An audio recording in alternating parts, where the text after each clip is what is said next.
Bom dia. Troca-se um ditador por um terrorista. O que é pior, Rodrigo? Olha, eu acho que é um otimismo exagerado, né, em relação à queda do ditador Bashar al-Assad. Claro que o mundo é sempre melhor com menos um ditador nele, ainda mais um sanguinário como o Assad.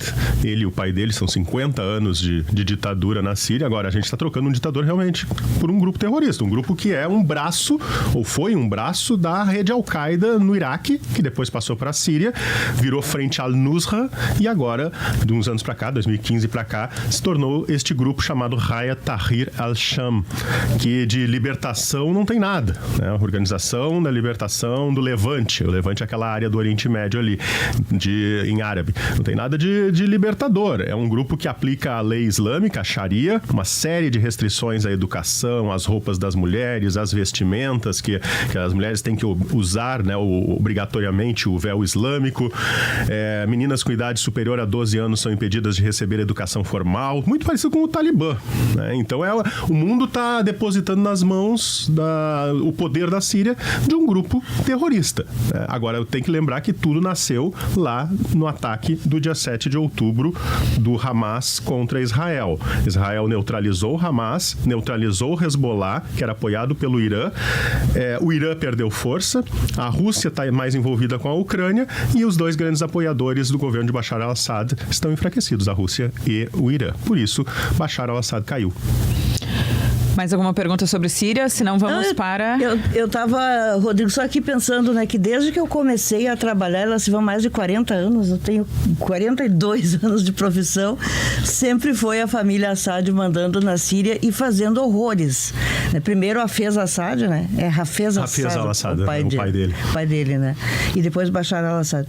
E sempre esse terrorismo. Mas é preocupante que seja um braço da Al-Qaeda e que tenha esse risco de a Síria virar um Afeganistão, ou seja, se troca o ruim por uma coisa talvez pior, né? Como de certa forma aconteceu no Irã também. Lá atrás, quando caiu o Shah Reza Pahlavi, todo mundo comemorou, caiu um ditador e tal, e a mulher que comprava sapatos e eram corruptos e tudo mais. Mas era corrupto, na verdade. O problema do Reza Pahlavi era a corrupção. E aí entram os ayatolás no Irã e nós temos o que temos, né? Com todas as restrições à liberdade das pessoas e principalmente essas perseguições às mulheres. O Henry Kissinger que dizia, né, o grande Henry Kissinger, que o melhor seria se os dois perdessem, né, os dois lados perdessem. Sim, tu torce pelos dois, para os dois perderem. Só para encerrar uma informação que, na verdade, é uma opinião, uma análise. Ou os terroristas assumem o poder e a Síria vira um Afeganistão, que é algo que já está se consolidando, ou, na prática, vai virar a Líbia, a balcanização, ou seja, uma guerra civil entre diferentes grupos disputando o poder, porque esse grupo aí também chegou a Damasco, mas não é tão forte assim. A Síria é formada por diversos outros grupos extremistas, terroristas, rebeldes, os curdos lá no norte querendo seu estado, então assim, a situação não está pacificada e os próximos dias dirão o futuro da Síria e de certa forma do Oriente Médio. Mas tem risco de se alastrar na região ou deve ficar restrita à Síria? Tem risco se esses rebeldes que chegaram a Damasco, por exemplo, colocarem tropas na região das colinas de Golã, que Israel já está dizendo que está deslocando seus soldados para aquela região, que é uma região disputada entre Israel e Síria, né? Uma região ocupada por Israel. Então, já houve bombardeios ali naquela região. Tem um outro ponto importante, que a Síria tem armas químicas, né? Então, o medo do mundo é que esses rebeldes, agora institucionalizados, se apoderem dos depósitos de armas químicas. E tem o Bashar al-Assad indo para a Rússia. Pois é, para não acabar como Gaddafi, né? Para não ter... Como Gaddafi, como Saddam, como todos os outros. Exatamente, fugiu para o seu aliado mais forte, né? Há tempo, né? Fugiu no sábado ali, ou ia para a Turquia, ou ia para o Irã, ou ia para a Rússia. Escolheu o país mais forte, né? Vamos ver o que vai... Até quando vai ficar lá e até quando a Rússia tem condições de segurar Bashar al-Assad no seu país. Bom, vamos para o nosso outro tema, que vocês já falaram um pouquinho, Rosane, Giane, aproveitando o Rodrigo aqui também, do acordo União Europeia e Mercosul, que foi firmado na sexta-feira. Pois é, Rodrigo, eu até hoje digo na coluna que foi uma vitória política do presidente Lula, porque ninguém mais acreditava nisso, o Mercosul vinha andando para trás, e quando o Milei ganhou na Argentina, ele que fez a campanha toda contra o Mercosul, parecia que o Mercosul estava em estado de coma, e ressuscitou e vem forte agora com essa união. E eu queria a tua avaliação sobre os impactos, porque a França é contra, tem um longo processo ainda para passar, né, no Parlamento Europeu e nos parlamentos locais na Europa. Quando nós teremos efeitos práticos desse acordo? Esse acordo, eu até comentei que é um sopro, né, um respiro de alívio num mundo que está cada vez mais complicado, cada vez mais unilateral, cada vez mais com guerras. A gente só vem falando de guerras, né, na Ucrânia, a tensão, a instabilidade na Coreia do Sul, a guerra no Oriente Médio. Eu ainda falava semana passada aqui da questão da Síria, que já se anunciava com forte instabilidade. Então, assim, o acordo Mercosul-União Europeia é um respiro. É um respiro em meio a tanto protecionismo, especialmente, né?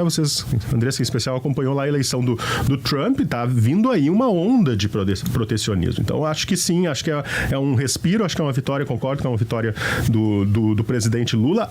O Javier Milei muito ladra, mas não morde, né? Como a gente já viu, é um presidente que no G20 dizia que não ia assinar, no fim acabou assinando, ficando quietinho.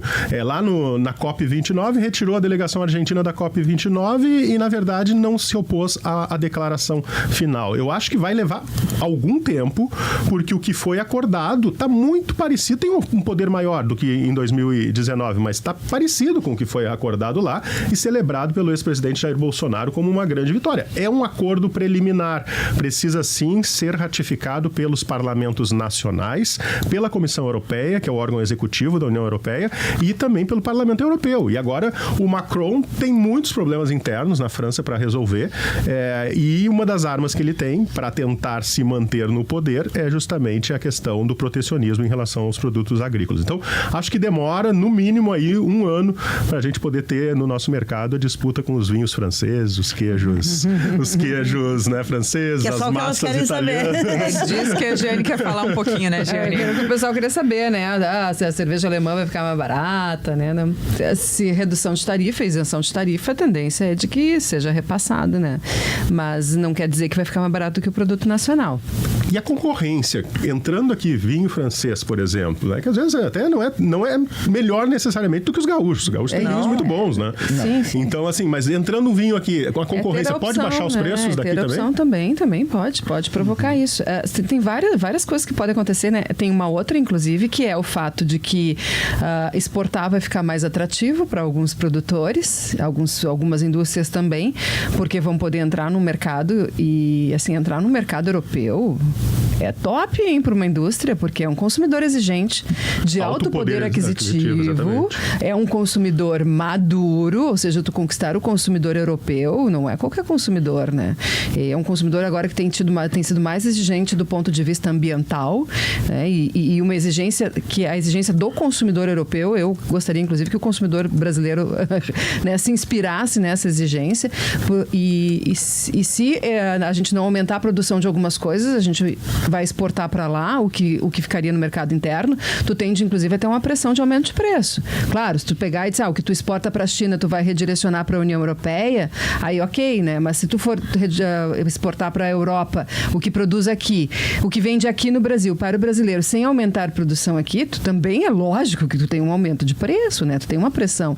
Então, tem muitas melancias para se ajeitarem aí nessa carroça ao longo do tempo, para a gente entender qual que vai ser o efeito prático nas pessoas. Mas eu acho um avanço incrível, considerando, inclusive, o cenário no qual nós estamos inseridos, e não é coincidência que isso está vindo agora depois das ameaças de Donald Trump de colocar as tarifas. Tem uma pressa.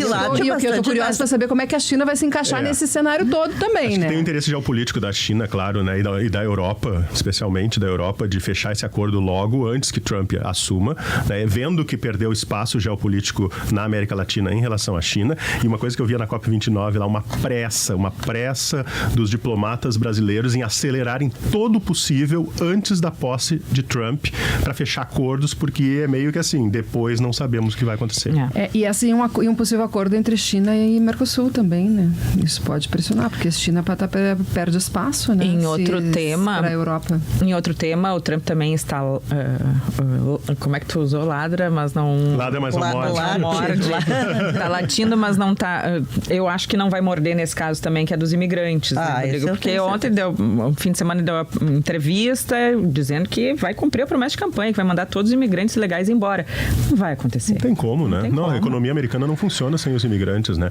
É muita bravata, né? Esse povo novo aí da política faz muita bravata e na hora que o bicho pega, percebe que as relações econômicas e relações internacionais são muito mais complexas do que a política de palanque, né?